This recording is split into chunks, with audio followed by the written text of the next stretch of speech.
The night New York turned silent, the city didn't know whether it was sleeping or dying.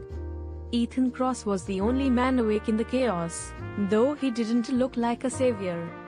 A week-old stubble shadowed his jaw, a wrinkled leather coat clung to his shoulders, and his hand shook as he lit another cigarette outside the ruins of the Metropolitan Museum of Art. He had once been the NYPD's brightest detective, the man who solved the unsolvable. Now he was just another ex-cop with too much whiskey in his veins and a past that clawed at him. But Ethan noticed things. He always had. And tonight, he noticed what no one else did, the glowing symbol carved into the stone steps of the museum. A spiral. A sigil. And at its center, an empty pedestal where an artifact had been. The compass of Alakazam. It wasn't supposed to exist outside myth. An ancient device, said to be carved from a fallen star, its needle never pointed north, only toward the greatest source of power. For centuries, secret societies whispered that whoever held the compass could tear open the veil between worlds. And now it was gone. Ethan crouched, brushing his fingers over the sigil. The lines shimmered faintly, as if the stone itself was alive, pulsing like veins. He'd seen gang tags, cult markings, coded graffiti, but nothing like this. "Get away from that, Kross." The voice was sharp, confident. Claire Winters, journalist, stormed past the police barricade like rules were suggestions. A notebook in her hand, her eyes blazing. She wasn't supposed to be there, but Claire had built her career on being where she wasn't supposed to be. "You again," Ethan muttered. "What's the Times got to do with the museum break-in?" Claire crouched beside him, unafraid of the glowing sigil. "This isn't a burglary. This is a message." Same symbol appeared on the Brooklyn Bridge last week, then vanished. Now it's here. Ethan frowned. "You think whoever stole that thing, the compass?" Claire interrupted. "Don't play dumb. I've been chasing this story for months.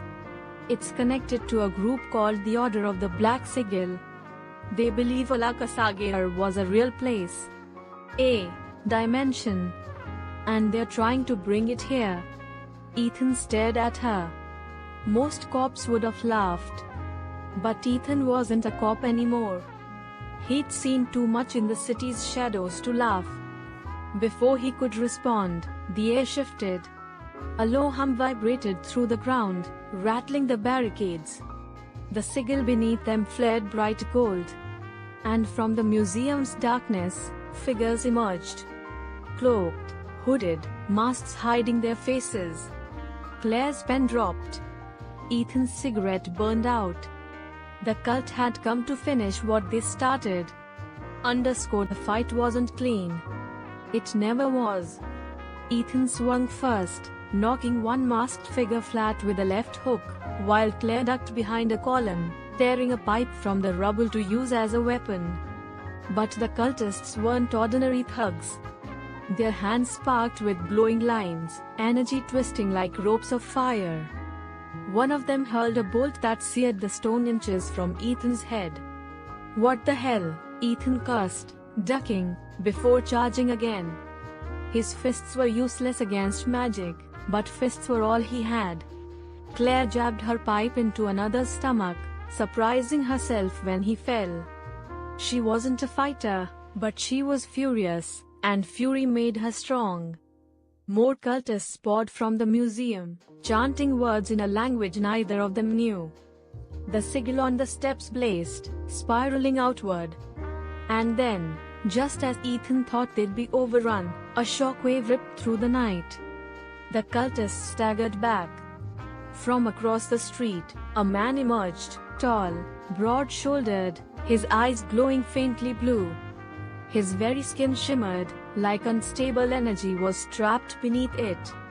Marcus Kane. The scientist who had vanished 6 months ago after a failed experiment at the Hadron Research Facility. Rumors said he was dead.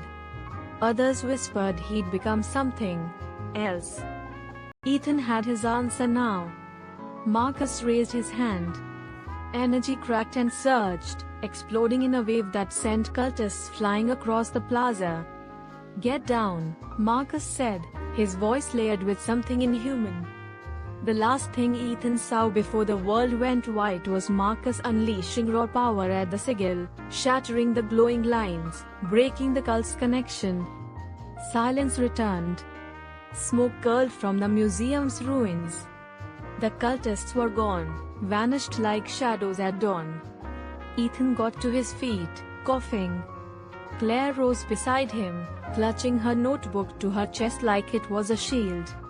And Marcus Kane stood over them, hands trembling, eyes still glowing. "You don't understand," Marcus said, his voice shaking. "They're not just trying to steal artifacts. The compass of Alakazagir is a key. And if they turn it, they won't just open a door." He looked up at the night sky, where the stars seemed wrong, tilted, shifting ever so slightly. "They'll bring the door here,"